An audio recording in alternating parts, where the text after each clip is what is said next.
Ultimate UI is a plugin that allows you to create XAML layouts in UBot Studio.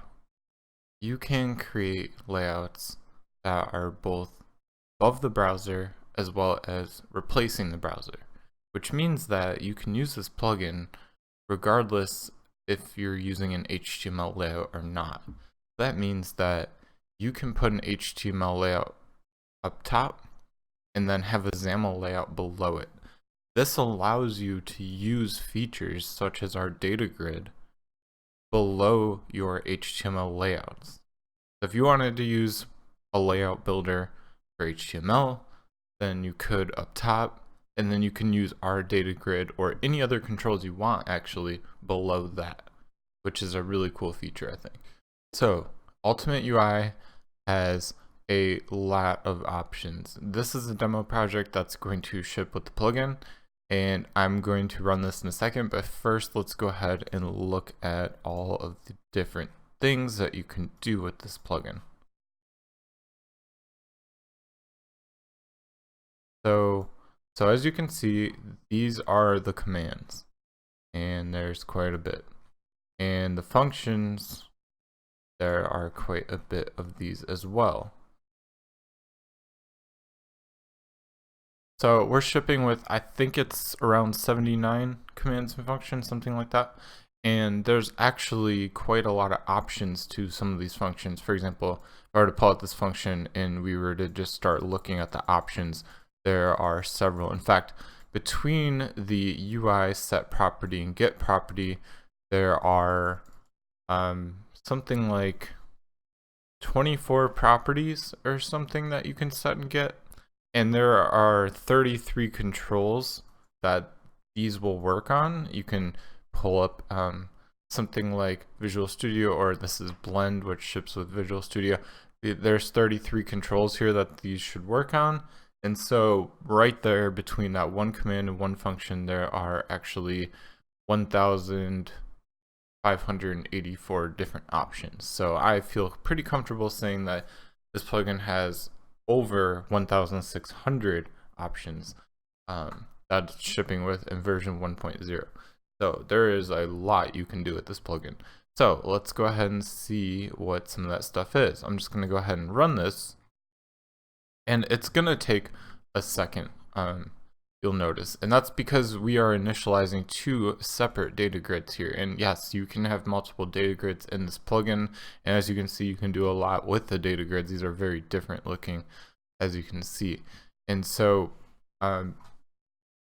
it does take a second or two to initialize the data grids, but I think that you should initialize these while your program's starting up. So the user, they're not necessarily going to know that it takes a second or two to do this, because this is something that you're going to be doing on startup anyway. But because I ran it here, you saw that there was a slight lag, at least in version 1.0. And that's the reason for that, is because there's a lot going on in the background with this plugin, especially with the data grid stuff. There's actually quite a lot happening. It's not so easy as like cut and paste the data grid here. There's a lot that has to happen in order for us to be able to get it into here and display it like we are. Let's go ahead and talk about the data grid for a second. And just as a side note, I'm not going to go over like every single command in this demo.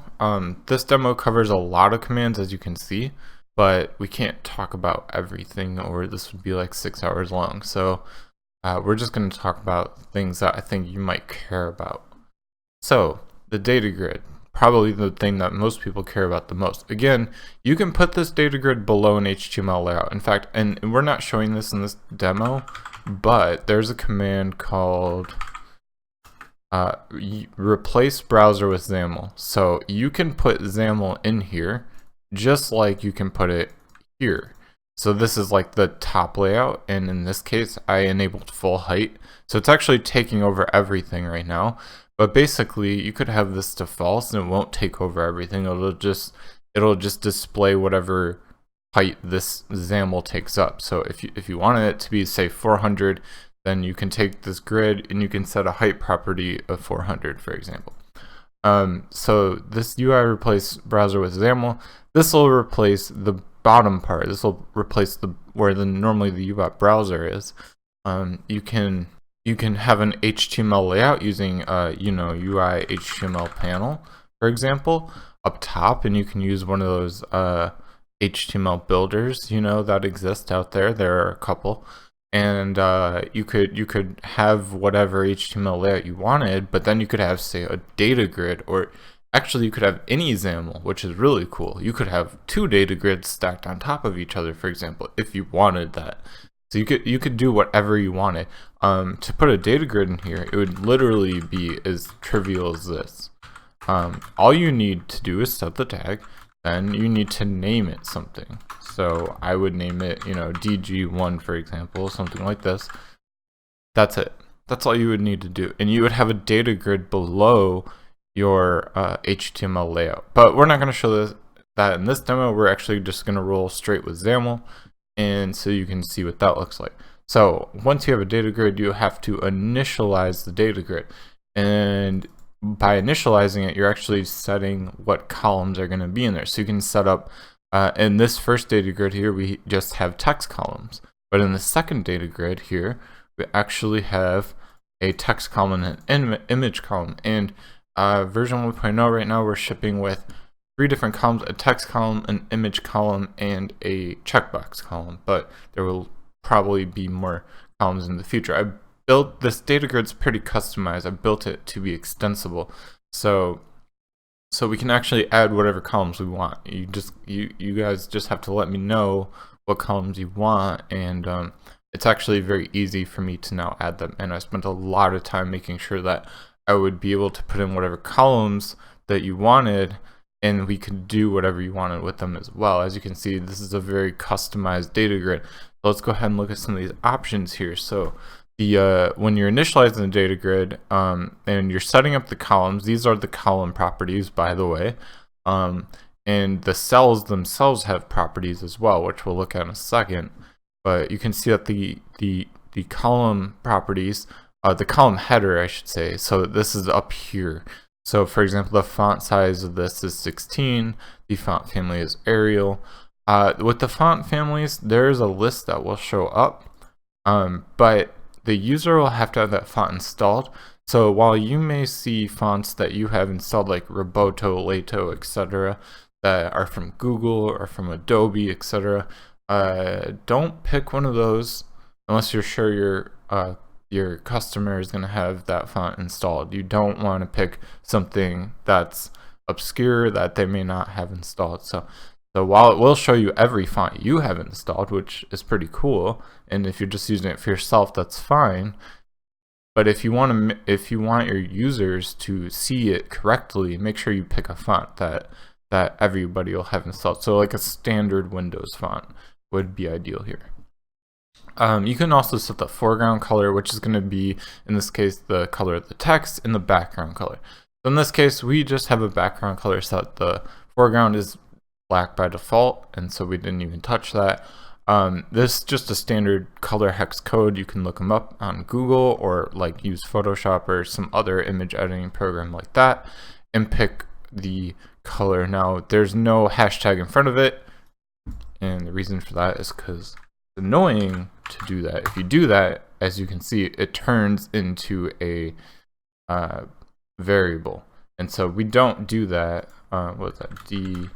And so we don't do that. We put this in the background, so you don't have to put the hashtag there. Don't even worry about it. You can do it if you really want to. What you'll do is you'll put the hashtag and then quote the input, but that's annoying. Why should you do that? You shouldn't do that. So we don't do that. We just get rid of it, and I put it in the background, but it will parse it out regardless if you put it in there or not. Now, another thing you can do is you can set various properties of the data grid. So I'm not going to go through all these, but you can see that there's a bunch of properties here you can set, like for example, some things that you may care about are things like row background, alternating row background. That's where we're getting the different colors back here behind the cells. And you can set, whatever you really want. There's a bunch of stuff here. You can see that there's, I don't know, a dozen or 2 properties that you can set about this data grid. Now, one thing that you probably will care about is the actual cells themselves. So you can see that these are colored, and they're also styled in a kind of specific way. So I'm going to explain that a little bit here, because I know that some people are going to want to get this exact effect, and that when they set up this data grid for the first time, it'll be a little bit tricky. And so I'm going to tell you right now that if you want to get this effect where it looks like this, there's two things you're gonna have to do. One is, and you're gonna get this demo, by the way, so you can just copy this, but inside of the data grid tag here, you're going to need to put this little bit of XAML, this data grid.cell style, and you're gonna set the border thickness to be 0. And then the next thing you're gonna do is you're gonna set the horizontal and vertical alignment to be stretch. And then what that's gonna do is it's gonna fill in the whole background color here. It's gonna fill it up basically. Otherwise it's gonna look a little bit off and a little bit funny. So that's sort of like the two things you need to do if you want to color the background color. At least again for version 1.0. I want you guys to use this plugin and then let me know your feedback, and I will change things, of course, based on your feedback. For now, it's this way, and that may change. So what you can do, as you can see, when you're adding in text, or when you're adding in different cells, in this case these are text cells, you have various options. So we can set the padding, you know, around the text. For example, we can set the font family, the font size, the foreground, which is the font color. As you can see, this one's red, for example. We can set the background, which you can very obviously see the background colors. We can also set the horizontal alignment and vertical alignment, and that'll make a little bit more sense, like in this case, for example, where because we have an image cell, it makes it so that the vertical alignment, for example, you would want to set that to be the center, probably, but you could set it to be the bottom or top, for example, if you wanted that effect. So you can change various properties of each individual cells. As you can see, you can even color individual cells right here. You can see that these cells have different backgrounds and foregrounds. So the text of this is different than this and this, and the backgrounds are all different. So each individual cell. So for example, if you were saying like there were a keyword and a description and some competition, you could say, oh, this one's green, or like a reddish kind of color, or yellowish, depending on how tough the competition is. This is obviously just the demo, and so there's kind of nonsense text in here, but you can see hopefully the idea here. Another thing I want to point out is that this is actually super basic XAML that I'm using in here right now. So we're not actually using any kind of customized thing where it makes this look better. So this layout is very basic. So let me go to the other controls here. You can see that these are all very standard controls, but you could actually make these look as good as you want. It just depends on how you want to style this. So if you are familiar with XAML, or even if you're not, XAML, let me pull this up real quick. You can actually just drag things out. Let me drag out like a list box. So I dragged out a list box. I'm gonna put it in there in the stack panel real quick, and there it is. Now within you can do this is this is Blend, but you can do this in Visual Studio as well. So don't worry if this looks slightly different, because you can also do this in Visual Studio. All you need to do is pull up the properties panel, and you can just start messing with stuff. You don't even have to type the text here. You can just come into here and you can look at the various properties and you can set them, and there are a lot, as you can see. And you can even search up here for, like, you know, width or something. So don't worry if you don't know XAML, because you can just literally drag stuff out and then set the properties. The only thing that you need to do is that you have to set the name on every property, okay? Because that's the way that we interact with it inside of the plugin. So when we are, say, setting a data grid property, as you can see, there's a control name here, which I set via a variable because I'm reusing it a lot. So I actually named this data grid, And if we go into the XAML here, you can see data grid x colon name equals data grid 1. That's the only thing that's really required. After that, you can style it however you want. Okay, so I think that's enough about the first data grid and stuff. There's something I want to talk about on the second data grid. There's sort of a special thing. You can click on the images, and as you can see, this custom alert comes up, and this is part of the plugin as well, by the way. So the idea with this plugin is to be very comprehensive in the fact that you don't need something else. You will need another plugin for one specific thing, which I'll talk about soon, but that will go away in one of the updates for sure. But for the most part, you don't need other plugins to do anything. So this ships with an alert, which you can see right here, and it's a function. And the reason it's a function is because it will return whatever button you click on. So you can have different buttons. We'll talk about that soon. You can also do main window stuff. So you can change the look and feel of this main window, which we'll look at in a minute. So this data grid has a image in it, and the image is clickable, and it can click on, or it can run code. So as you can see, when I click on bagels, it says you chose bagels. When I click on pizza, it says you chose pizza. And the reason that it's doing that is because when we use a UI data grid image cell, it will have a command to run. In this case, it's the alert food. What alert food is going to do is it's going to figure out what the selected index is. So whatever thing you clicked on, basically, it's going to get the row, and then here's where we need the XPath parser. It's going to parse out the text from the text column, and then it's going to say you chose food. Now the reason that we need an XPath parser, which you can use, there's a couple of them. There's the generic XPath plugin. There's the HeoPass plugin, which has an XPath parser. There's also the HTTP post plugin. So for the moment, I have not added my own in because there's 3 different ways to do this. 2 of them are free, so everybody should have access to this, and I didn't think it was worth it to put the time into that versus other things.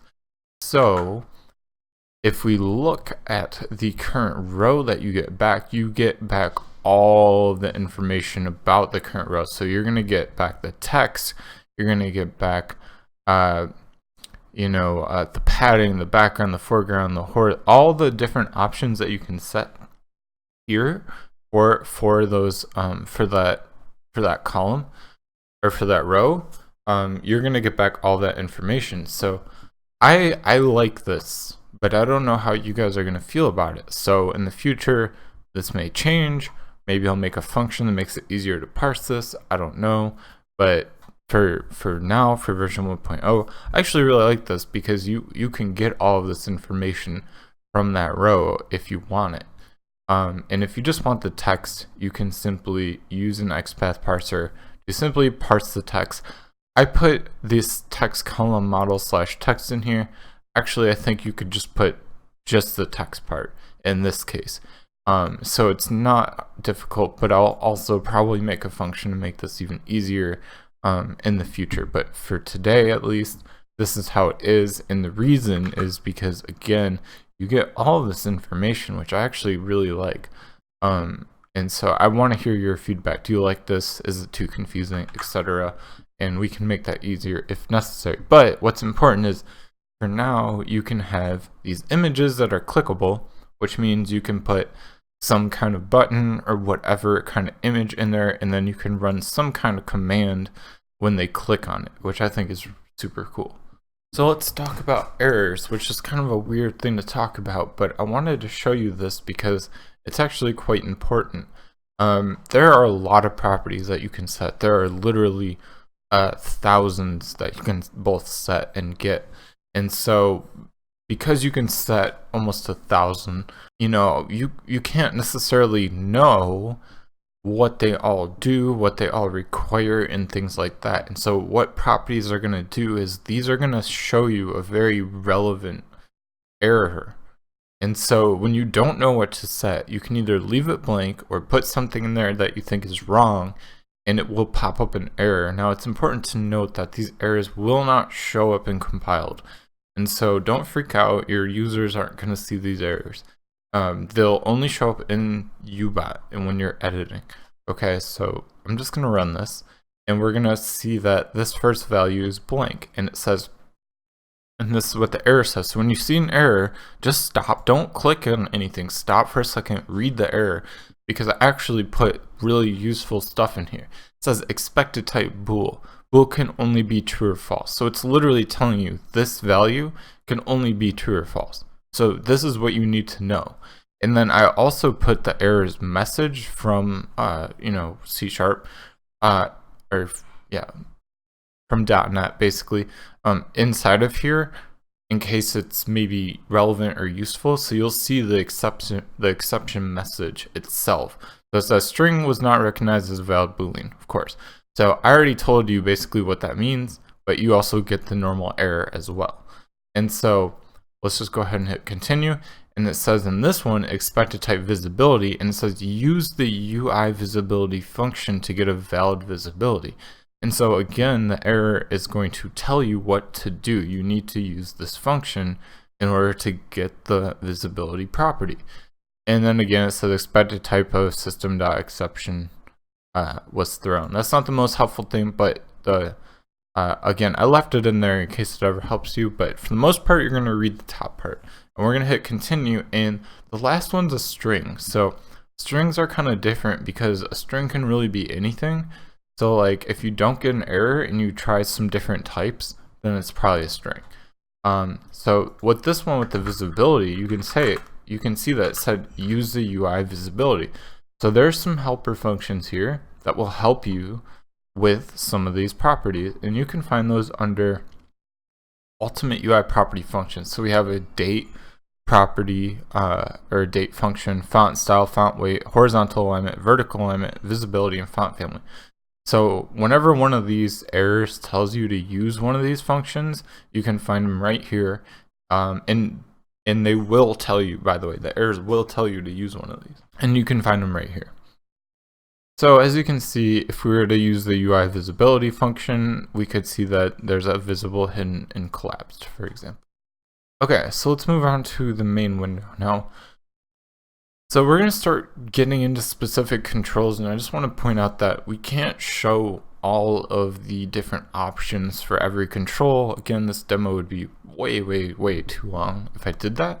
I'm just going to show some random things from each control. So this is the UI window. This is not all the stuff you can do at the window. There's a lot of stuff you can do at the window. Like, for example, you can get all of these properties here, right? There's a lot. You can also set all of these properties here. So we're not going to show all that. We're just going to do some random stuff. So what we're going to do is we're going to get the title. We're then going to alert the title using the custom alert function that comes with this plugin. We're then going to set the title. We're going to wait 3 seconds. We're going to hide and show the window. So we're going to set the visibility of this window to be invisible. Wait 3 seconds, show the window. After that, we are going to alert that we're hiding the icon in the taskbar. So I'm going to bring over this taskbar, and we're going to hide the icon here. And so it's not going to show that the program's open, basically. And so we're going to hide and show that. So let's go ahead and do all that. So it says here's the title. So you can see that we're getting the title property, of course. We then set the title to be Hello UBot. We're now going to hide the window. And now it's shown. And it says we're going to hide the icon in the taskbar. So if you look down here, you'll see what that does. And it's gone. And there it is again. So we're just doing some just random window things that you can do. So you can hide your program from your user. You can hide in the taskbar. You can do a lot of stuff. There's over a dozen. There may even be over 2 dozen different things that you can do with the window. Alright, so let's go to this other controls, and we're going to be setting these dates to January 1st, 2000. So this is both in the calendar and in the date picker. These, again, this is just a few random things you can do. You can do a lot more with these. You can see all the different options you have here. We're just doing like one thing or two things, right, with these. And so I can't go, again, I'm not going to go over every single thing you can do with them, but you can do a lot. Okay, so with this combo box, we're going to do some pretty silly things. The first thing we're going to do is we're going to set the font size to be 20. We're going to set the font weight to be bold. Then we're going to set these events. So events happen, like when something happens, an event will run a command. And in this case, we're going to run the command combo box opened and combo box closed. So whenever this opens and closes, these commands will run, okay? And what these do are very silly things. So when the combo box opens, we're going to set a random border thickness to between 0 and 10. So this border is going to grow and shrink randomly. And we're also going to set the foreground. So the color of the text that appears inside of here will be a random color based on these numbers, basically. And so because this is like a standard control, we can't really set the background color, or I would have done that. But if you wanted to customize this and it wasn't just this WPF Chrome, you could set the background color. But if I set the background color, we just have this WPF Chrome. That's the normal background, so it won't really show. But this is already going to show you the foreground.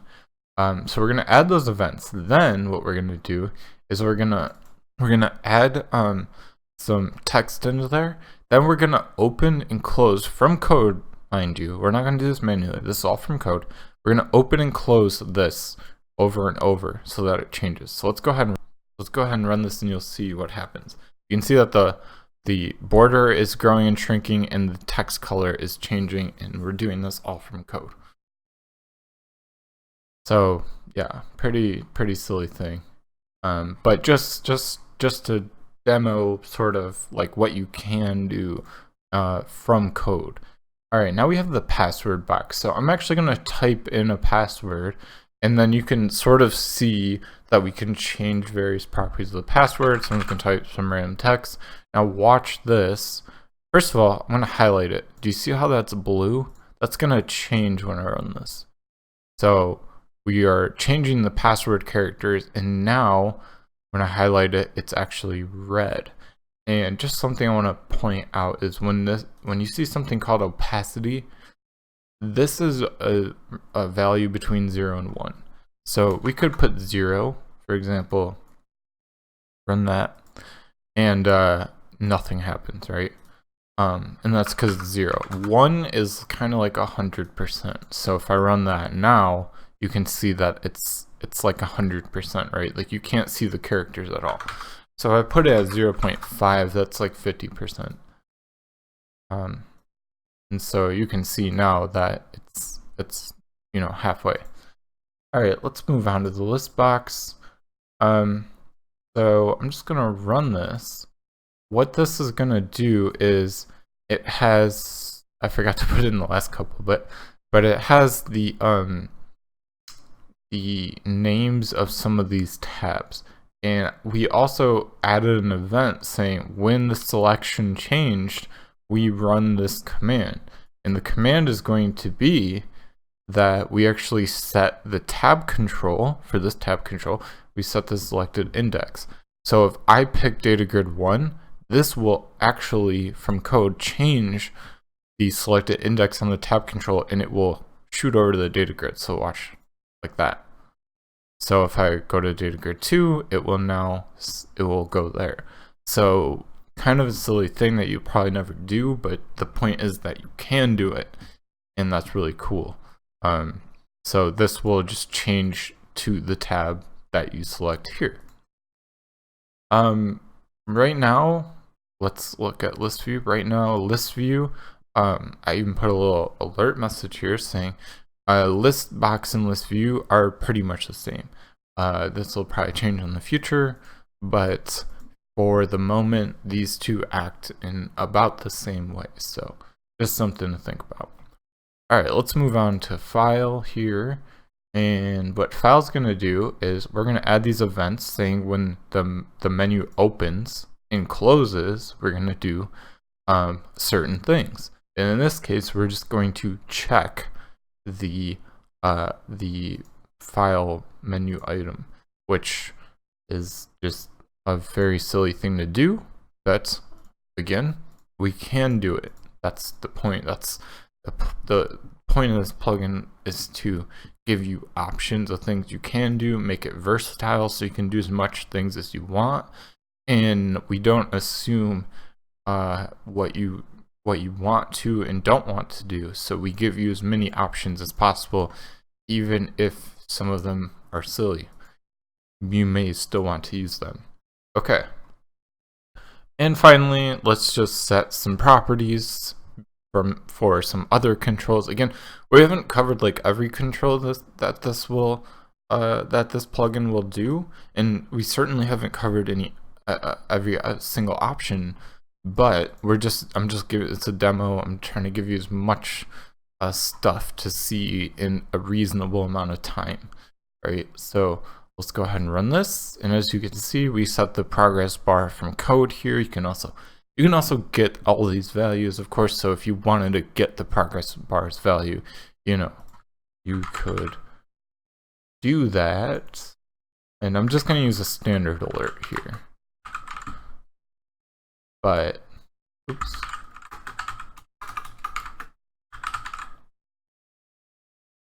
But I think you'll get the idea.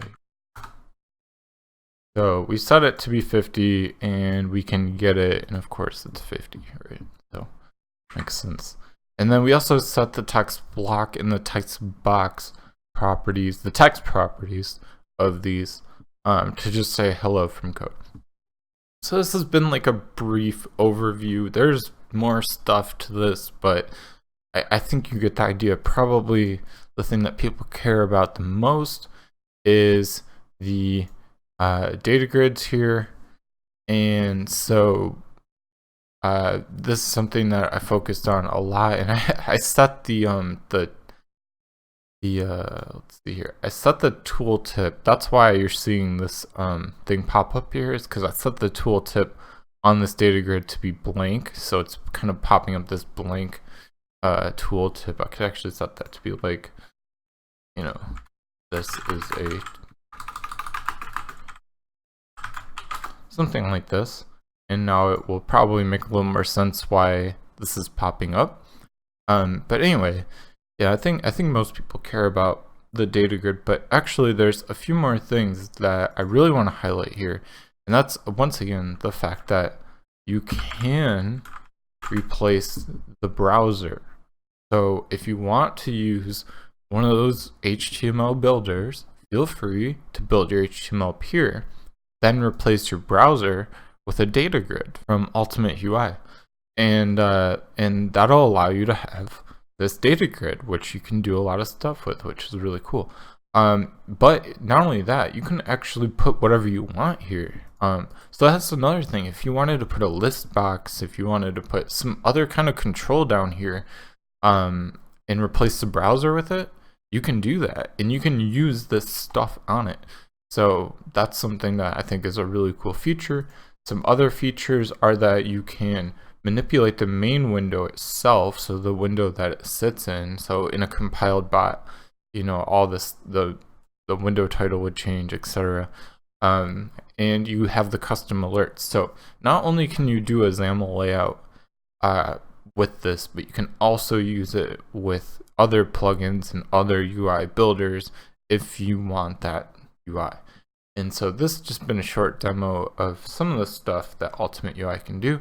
I hope you like it. Give me your feedback. Let me know what you like, what you don't like, what you want to see change. I am eager to hear your feedback about this and looking forward to working on it in the future. Thanks for watching.